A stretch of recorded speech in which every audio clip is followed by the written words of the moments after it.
All right, we're live. We are live. Yeah, test. All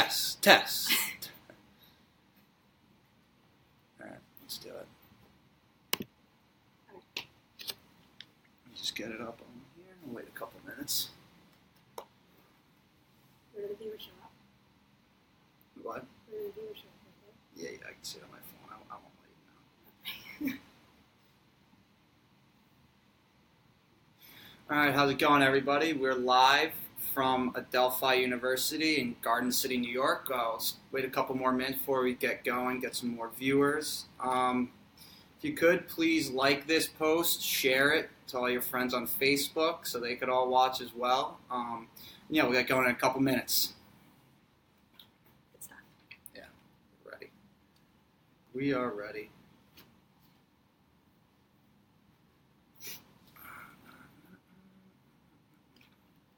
All right, might as well just get going now.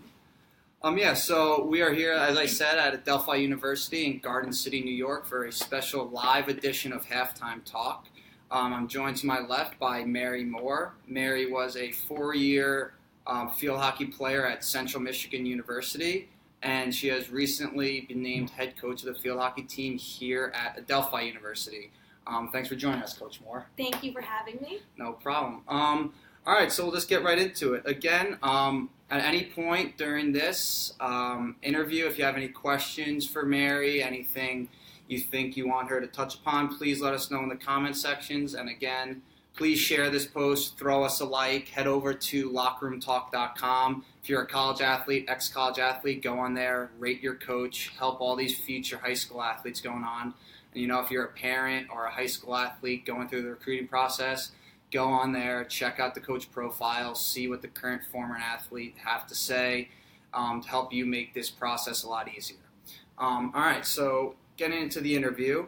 So looking back at your high school career, you grew up on Long Island, went to Miller Place High School. At what point did you realize that playing field hockey in college was something that not only you wanted to do, but that you could do? Well, I think I always knew I wanted to play field hockey for as long as I could. But I didn't really understand the gravity of playing in college or where it could get you. I think definitely it started going into my freshman year of high school is when I knew I wanted to play in college. I wanted to play as long as I could, and I wanted to play at the highest level possible. Awesome.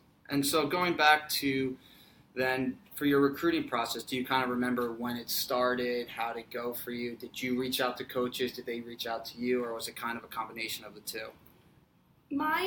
So although I always knew I wanted to play in college, unfortunately I had no idea what I was doing in terms of recruiting. Mm-hmm. I knew I wanted to play Division I. I always knew that, but I kind of got to the game late.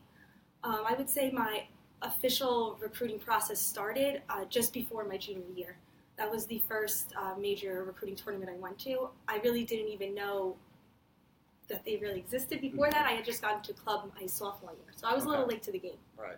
So you mentioned you played club. Do you think you got more of a look at from coaches by club field hockey or school? Well, it's actually kind of interesting because I did start playing club, and everybody relies really heavily on their club teams now to get recruited. Okay. But as I said, since I stepped in kind of late. I had to go out on my own. And as you had asked before, did I reach out to coaches or did coaches reach out to me? My junior year when I first started, I had reached out to a sprinkling of coaches. I was pretty naive about it. I went and I hit up all the Big Ten coaches, and I'm a junior at this point, so it's a little late. Regardless of the type of player you are, those schools look that your resume has been built since you were in 8th grade. So I was just a bit naive. But then I stepped out on my own, and I actually went to a recruiting tournament called College Connection, and it was all individuals go. And it's all based on recommendations. So you had to rate yourself. You fill out an application where you rate yourself as a player, and you get recommendations from college, from your high school and club coaches. So you needed 2 to 3 recommendations, and they rate you. They don't show you how they rated you. So it's a very honest rating. And you get placed into this tournament, and you go onto a house team. So you're placed onto a team based on your ability. I think that was the best thing I ever did at the end of my junior year. Okay.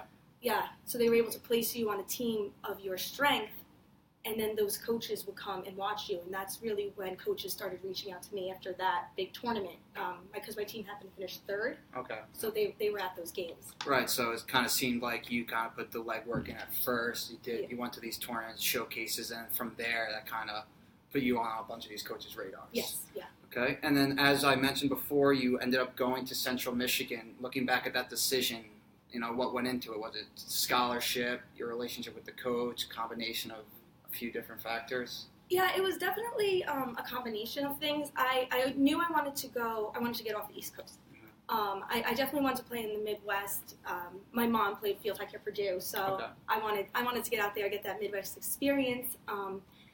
So once after that tournament, several MAC schools happened to contact me, and I really didn't know much about the MAC conference at the time. As I said, I was being a bit naive, and I was diving into the Big Ten.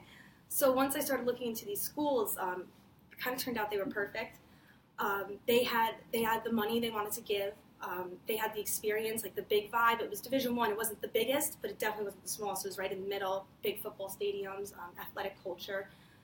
And I also knew, for Central Michigan in particular, I wanted a coach that was there. Like that it was a stable program. She had been there for, I think, almost 2 decades, so I knew that was going to be my coach throughout my season. She actually happened to retire when I left, right. So that worked out for me. And it was also a co-ed staff with international experience. Cool. So, yeah. And so I think you kind of touched on this, but looking back at the recruiting process, was the one thing you wish you knew differently or did differently was just get started earlier? Yes. Yeah, that seems to be a common thread with a lot of athletes that we talk to. Yeah, definitely. And then, so as Central Michigan is in the MAC, obviously Division I, so kind of just briefly on your college athletic experience, what was kind of maybe the most rewarding thing about being a Division I athlete and the most difficult thing? I would say, I'm going to start with the most difficult. The most difficult thing, I'm not going to say it was academics, because I think if you know you're going to play Division I, you have to know you're going to get the job done. You're going to be able to do everything. I would say the most difficult thing are the hours. So it's waking up really early and going to bed really late because you have to study. Mm-hmm. And it's not something you necessarily complain about or it's a burden, it's just part of the job. But I think it was funny because after I graduated, after 4 years, I never realized how tired I was. Because it's all worth it. It's all completely worth it. The reward outweighs, the hard stuff. Right, so much more. So, yeah, I would just say it's the hours. You're up at 5 and you're going to bed a lot of times after midnight. So that's the most difficult. But definitely the benefit, which totally outweighs anything, is the sisterhood you build. And it's being able to make your sport your life. Along with your academics, but you get to just live that life. Like, you get to be an athlete for 4 years, and you're treated like an athlete, and you're expected to behave like a professional athlete. I think that was the best part, and just having that sisterhood.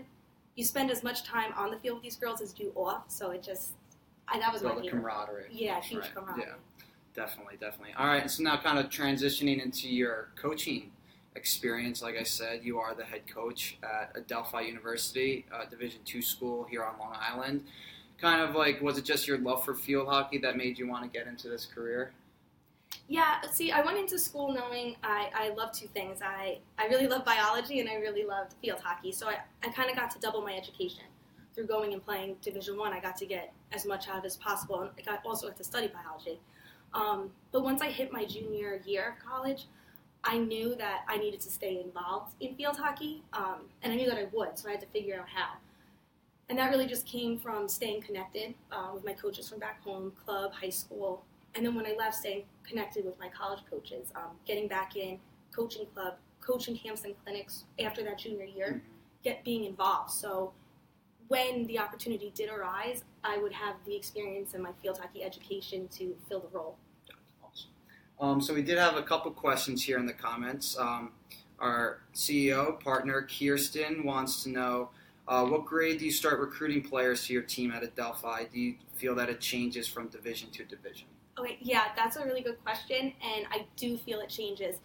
I personally, I want sophomores to contact, but I will be honest, I'm really focused on juniors. So I feel if a sophomore is going to contact me, they have to make themselves easily accessible. Are they going to come to my camp? Are they going to come to a junior jet?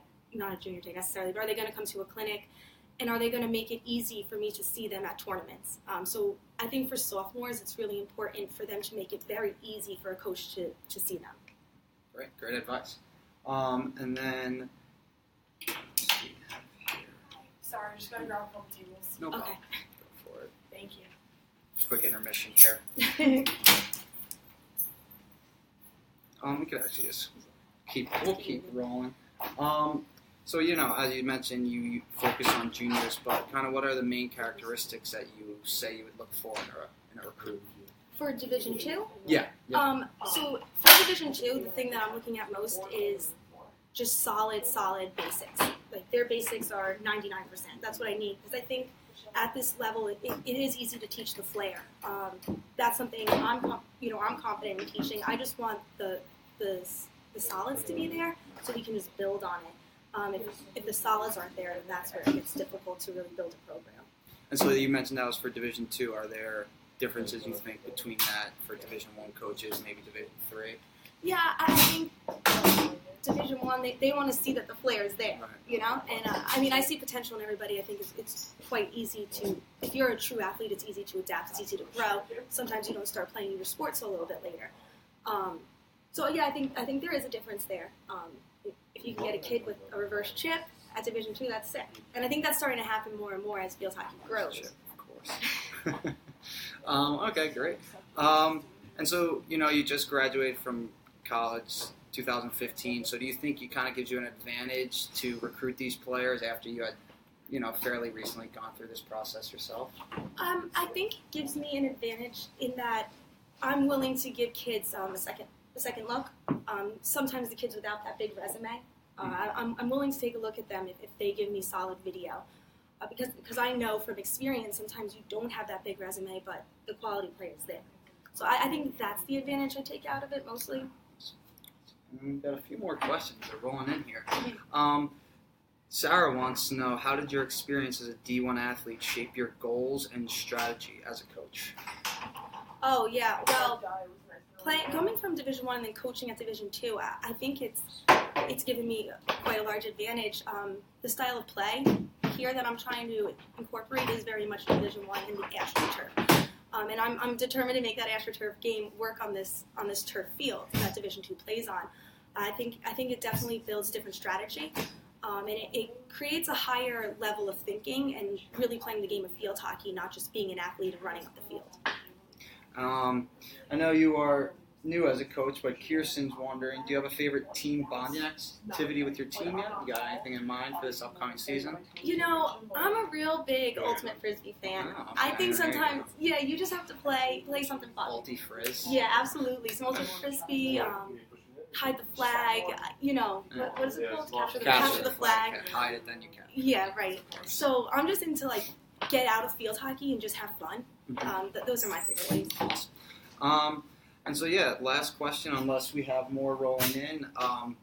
As a player who's been through the process, I actually already asked that one. But, okay, so kind of main takeaways, if you had to give a field hockey player, no matter what division they're looking at, or maybe it's separate for each one, if you had to give them, 2 or 3 pieces of advice throughout the recruiting process, what would those be? I think an important piece of advice, and I kind of want to stress this, it's not easy the recruiting process isn't easy. It's not very easy. But I don't think you should get discouraged if you can't do everything. I think you should work on your fundamentals, make sure they shine when you get the opportunity to play, and make the most of the opportunities you do get. So if you don't get to go to 5 camps, or if you don't get to go to the 10 recruiting tournaments they have a year, just take advantage of the 2 or 3 you get and make sure your fundamentals shine, make sure you can play with people, and make sure you pass the ball. I missed a question from Barbie, former intern extraordinaire. You might have touched on this, but could you briefly explain the path that you followed after graduating to now become a coach? You had graduated 2 years ago. Did you get an assistant coaching job somewhere? Or did you go straight to head coaching? Yeah, that's a good question. So, right out of school, I started using my degree. I was working actually on a farm, but I always stayed involved and made sure I got right back into club coaching. So I was club coaching. I joined the Futures program, which I think other sports have things similar. It's basically a link into the national programs. But I made sure I got involved in everything I could. I coached my high school. I was the assistant coach of my high school team. And then I was presented the opportunity for the assistant coach position at Adelphi.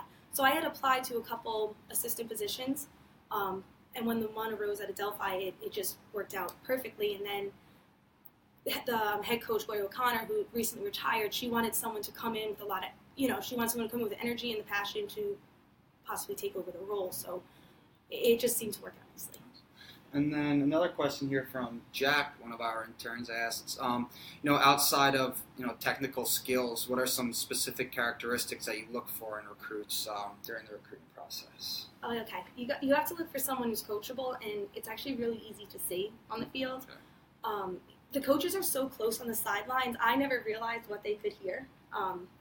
They hear everything, and it's the way you take instruction, and not criticism, but instruction from teammates. And it's also whether are you giving instruction or are you giving a criticism as a teammate. Are you listening to your coach on the sideline, and are you hustling the whole time? Are you making sure you're where you have to be? Awesome. All right. So I think we got some great questions in there. Again, we're here with Mary Moore of Adelphi University, new field hockey coach here. She's heading into her first fall season this upcoming fall. If you have any questions, if you're watching this video a little later on, just leave them in the comments. We'll reach out to Mary, see if she could give you some feedback. If not, we could do the best that we can with answering them. Make sure to visit our website, www.lockerroomtalk.com. Rate your coach if you're a college athlete or if you played a college sport in the past. If you're during the recruiting process, go on there, read our blogs. We got a lot of tips, a lot of great interviews with other college coaches of all different sports, all different divisions. Check it out and follow us on Instagram, Twitter, Facebook, LinkedIn. We're going to get a Snapchat going soon, hopefully, so that should be fun. And again, just head up to lockerroomtalk.com, rate your coach. Thank you very much, Mary. Much appreciated. Welcome. All right. Thanks, guys. Thanks, guys. Until next time.